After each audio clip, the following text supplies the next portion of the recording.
Our brains have become like a computer.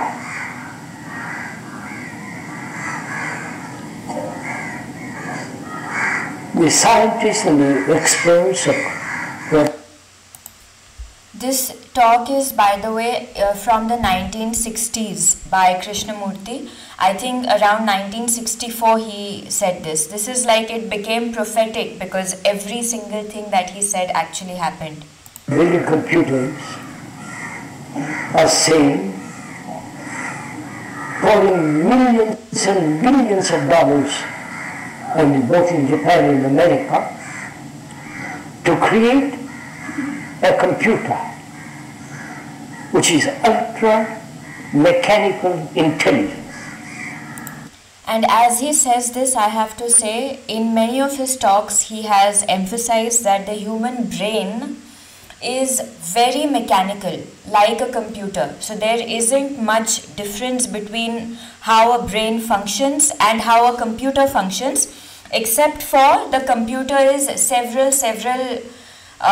many times more efficient than our brains. Our brains are dull, they are obviously, they are likely to have human errors, which the computers don't. Which will think more rapidly than a human being. Please follow on this. They are doing it now in their meditation. See, he is so insistent. I don't think that people listening to this took it seriously. I don't know where this talk is from. But in all likelihood, they were like, whatever this crazy man is saying. 50 years behind or 10 years behind. But they're building a computers, where they take over most of man's activities. And what did Elon Musk just say in one of his interviews? That in 20 years, people will not have to work if they don't want to. Of course, they cannot, probably they will, like a sound, an ode, or a song. They can, now they can. Probably they will. So the computer is like our brain, but not so dull. See, very much like our brain, but our brains are very dull in comparison. Tremendously active, carrying on a small chip thousands of memories. And when the machine can do all the things that human beings do, what's going to happen to the human brain? Your brain. You understand my question? React.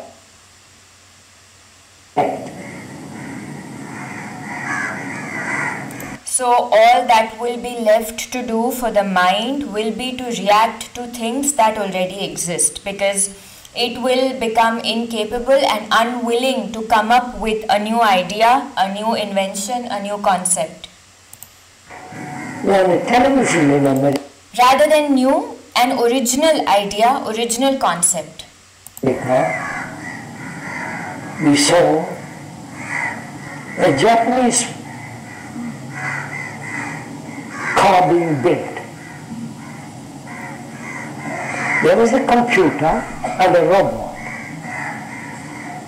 The computer was telling the robot how to build a car. And the robot was building a car. And the boatmen were in white aprons and white gloves. And suddenly, the whole machinery stopped. And then the computer says to the robot, not verbally, that you didn't turn the screw tightly. Okay. So the robot immediately tightens the screw and the whole machine goes on.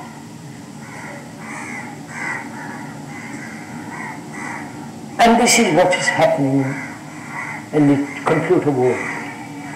That computer can outthink. It can invent gods. Just the way a human being can invent gods, a computer can. This is something that I like about Krishnamurti, because in today's times, in the times that we are living in today, you cannot say something like that. You cannot say that God, that man has created, is essentially an invention of man. When I was a kid, I feel that you could say these things more openly or more easily. Today, there is no acceptance for this thought.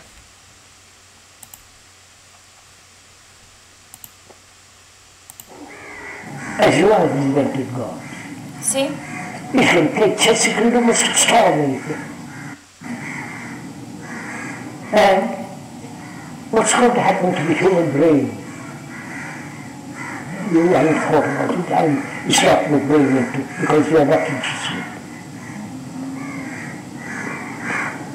The human brain requires activity, challenge.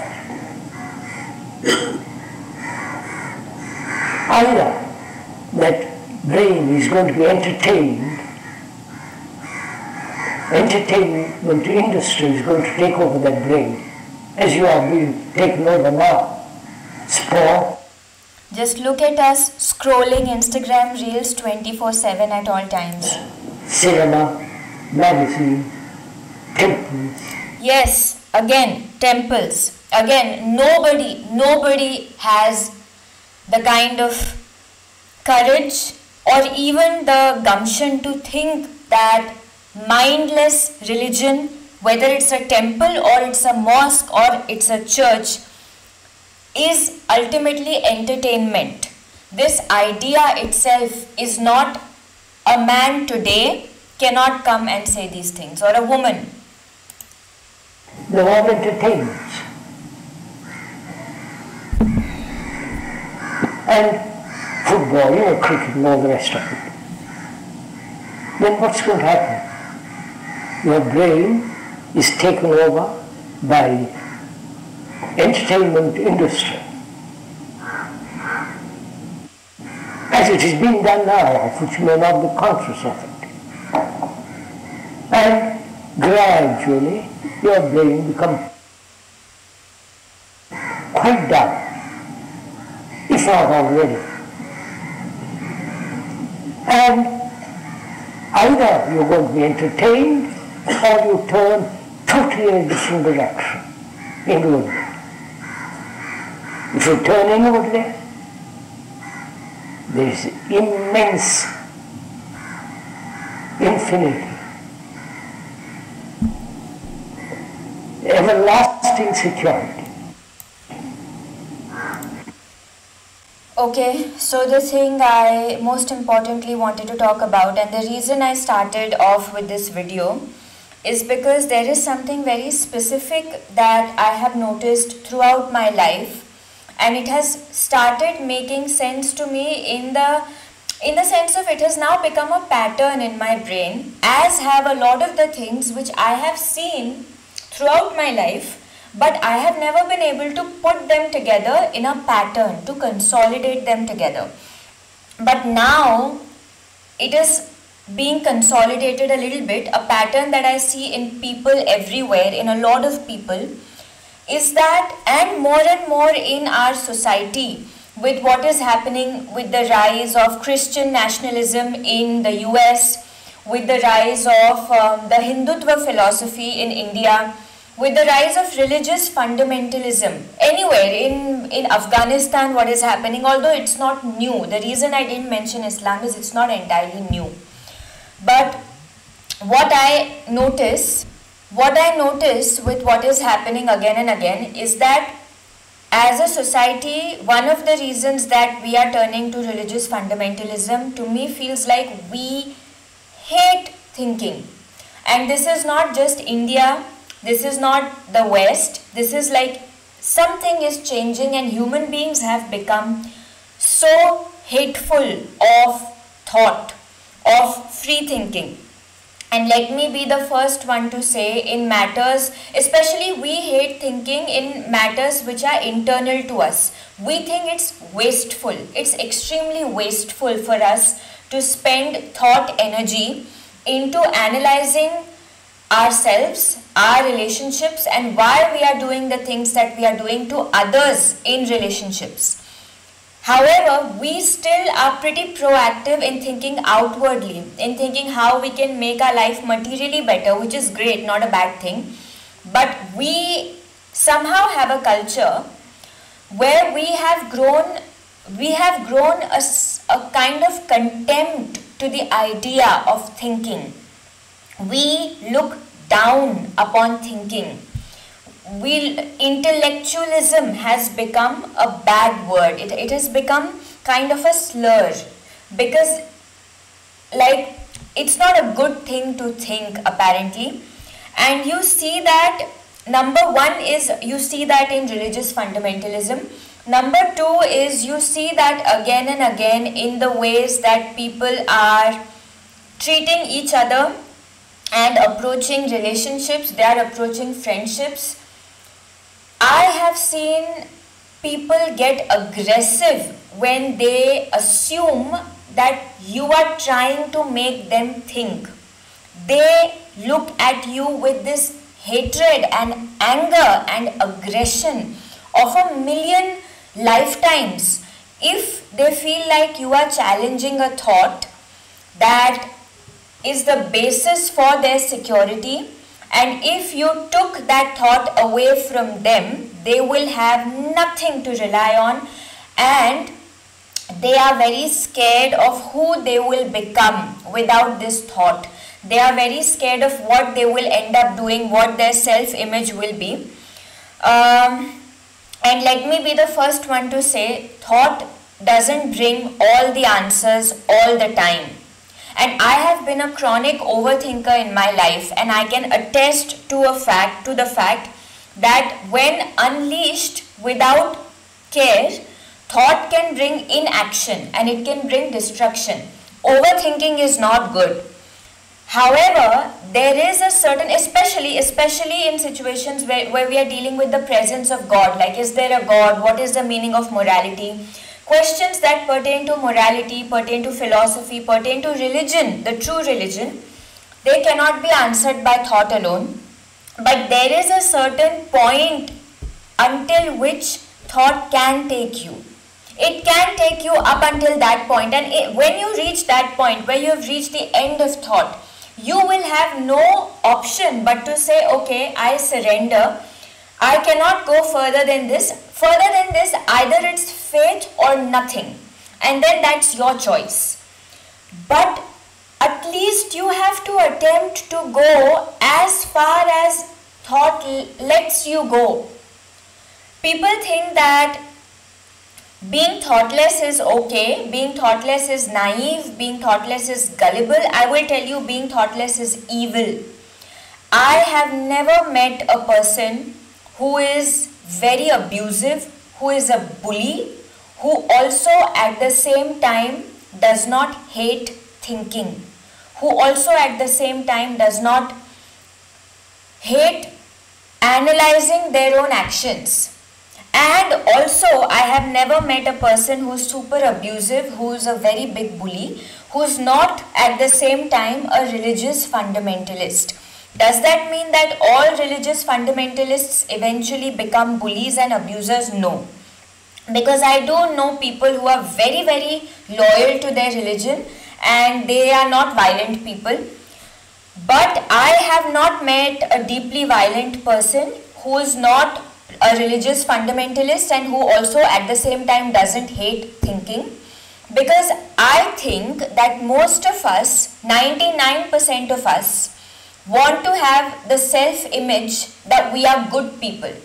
We don't want to have the image of ourselves in our own heads as evil people. But 99% of us are not always good people. A lot of us are not doing things that are good. A lot of us have caused other human beings severe harm. A lot of us abuse our spouses. A lot of us are violent and abusive to our children. And the one way you live with that hypocrisy, the one way you live with that cognitive dissonance and you protect your own cognitive dissonance is by not allowing yourself to think. People who are anti-intellectualists, and I don't say this in a conceited way because I don't support the kind of elitism that got associated with intellectual circles in the 90s or the 2000s, where this thought or the movements of thought, it almost seemed like they were owned by a few elites who had privilege and who had access, and they looked down upon everyone who didn't have that privilege. And I think a lot of what is happening today is partly a reaction to that. I don't support that. I think everyone can be an intellectual because everyone is capable of thinking. But for whatever reason, and sometimes out of pure laziness and unwillingness to face uncertainty, we stop ourselves from thinking, and in doing so, we become terribly cruel to each other and to ourselves and to the world in general. If you ask a person who is actively abusive right now, why are you doing it? Do you not understand that your spouse loves you? Maybe after 10-15 years, they are going to answer differently. But right now, every person is going to be like, yeah, don't make me think. Go, yeah. Like, yeah. Just blabber somewhere else. The same reaction is gotten from a highly religious man, religious Hindu, Muslim, Christian, Sikh, doesn't matter, who is going to a girl's profile online and harassing that girl, using slurs for that girl, issuing rape threats to that girl, also perhaps talking very, very disgustingly about women in his own life, and he identifies as a deeply religious person, a deeply noble and moral person. And when you show them the mirror, why are you doing this? If you think that you are religious, if you think that you are moral, the reaction is going to be, yeah, don't talk here, go talk to someone else. Same, a woman who is being incredibly cruel to her child, who is abusive, borderline abusive or completely abusive to her child, but also believes that she is a very holy woman, she is a very worthy woman because she is pious and she is religious and she does all the things that a woman is supposed to do. If you go to her and tell her, do you realize that what you're doing, you are hurting your child, and your child cries themselves to sleep each night for the past 15 years and you are causing immeasurable pain to that child. The mother's most probably going to be like, yeah, go, yeah, whatever. People become very violent, very aggressive when they do not want to think. And one of the reasons they become so violent and they become so aggressive is because if they allowed themselves to think, thinking is going to expose them. And they are going to have to face the uncertainty that they have been avoiding all their lives. So, if you ask a friend who took your help and was very close to you, why suddenly they have distanced themselves once they maybe got some wealth or once they got a boyfriend or once something changed. Thinking requires them to say, well, I was an opportunist. I was in an exploitative equation with you where I knew already that once this life situation changes, I am going to say bye and I am not going to give you any attention or care. I was aware, but at that time I didn't care because I am an opportunist or an exploitative person. So then there's going to be a fight. And also people who cheat in relationships, very often they become very, very aggressive when they are caught. I am saying this, our desire to not think is rooted in our desire to not face ourselves. And I have never seen a person who's committing evil who truly believes that they are evil. If I saw such a person, I would be surprised and I would have a degree of respect for them. because it's very boring now, because every single person who is doing the most disgusting shit, pastors from churches, men who are abusing women who could be their daughter's age, every single person has a story about how they are so noble, and they will say, oh God bless you, or Jai Shri Ram.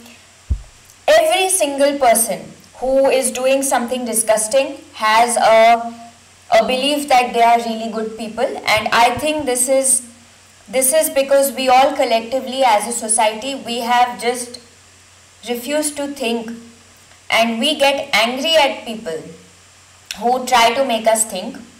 We love people who give us what we want, who reaffirm our pre-existing beliefs, and to a certain degree everyone does that. But it is unbelievable what we have turned into. We have at our disposal almost everything today, and we don't have original thinking, we don't have original thoughts. Sometimes when I look at Bollywood movies, I just feel like I'm looking at the same thing for the millionth time. I have completely stopped watching because there is nothing new. There is nothing new. I watched, or I'm going to segue a little bit. I had this belief that Shah Rukh Khan can never annoy me. But then I watched Harry Met Sejal recently with a few friends, and gosh, did it annoy me. It's the same rehashed idea of a lost poor little man in his 40s who's creepy, who's a leech, who's unreliable, who's a cheat, and we're all supposed to fall in love with him because maybe he's just like that because he just didn't find the right woman yet. It has become boring, really. And it is very disheartening that thought isn't, we worship ideals, we worship ideologies, but you didn't create that ideology, you didn't create that religion. You could place a rock in front of you and you could do the puja or do this in front of that rock every day, and after the 30th day or the 35th day you will feel a sense of devotion to that rock. And I'm not saying it's right or wrong, I'm just saying that thought has to exist in balance. And secularism has become a word that is bastardized. It has become a word which is laughed at. And to a certain degree, I understand where it's coming from because people felt underrepresented. But secularism, to me, it means that independent thinking deserves to exist outside of the ideologies that you have been given since birth. You have been given this ideology that you're a Hindu, that you're a Muslim, that you're Indian. You didn't choose these things, that you're American, you're a Christian nationalist. You didn't choose these things. God didn't come to you and say these things. You have been conditioned into believing these things, and it's all right. But the culture has collectively started hating people who dare to venture into the field of, okay, but what if everything I know is not true? What if everything I've been told is not true? And sometimes, again, I'm going to sound a little bit conceited, but bear with me because that's not my intent. Sometimes I fear that people who believe that all their morality comes from religion, they don't have any internal sense of morality. If I know that I am going to discard you once I have a boyfriend, I don't want to develop that soul level connection with you. It's not because a book told me, and a book can never tell you the 100 things that you can do where you know that you are hurting another person, but it's not illegal. And it's not so, you need to be sensitive to do that. And not that I am sensitive all the time, but I just think that certain things to sense and pick up, you need to be sensitive. And religion, in the way that we have made it today, it makes our minds rigid, extremely rigid. extremely zero tolerance for any other thought outside of the framework that you want to thinking. And this applies to everyone. Christians are like that, Hindus are like that, Muslims are like that, everyone. And if your mind is rigid, then your sense of inner morality is going to die, or at least you are going to lose touch with it. And when you lose touch with your own sense of inner morality, you have to depend on a book or on a religion or on law to tell you what is right and what is a sin and what is wrong, etc., etc. And there is always going to be a very vast space between illegal and wrong, unethical. And there is always going to be a very vast space between a sin according to a religion and truly unethical, where a part of you is aware that you are causing harm, but you refuse to stop simply because you can keep doing it. And I see more and more people do this, where they are aware that they are doing something, but don't make me think. Don't make me think. Why am I in a relationship with that girl or that boy when after 6 months I am going to just break up with them and marry someone from my community? Don't make me think, bitch. You are ruining the fun. You are ruining the moment.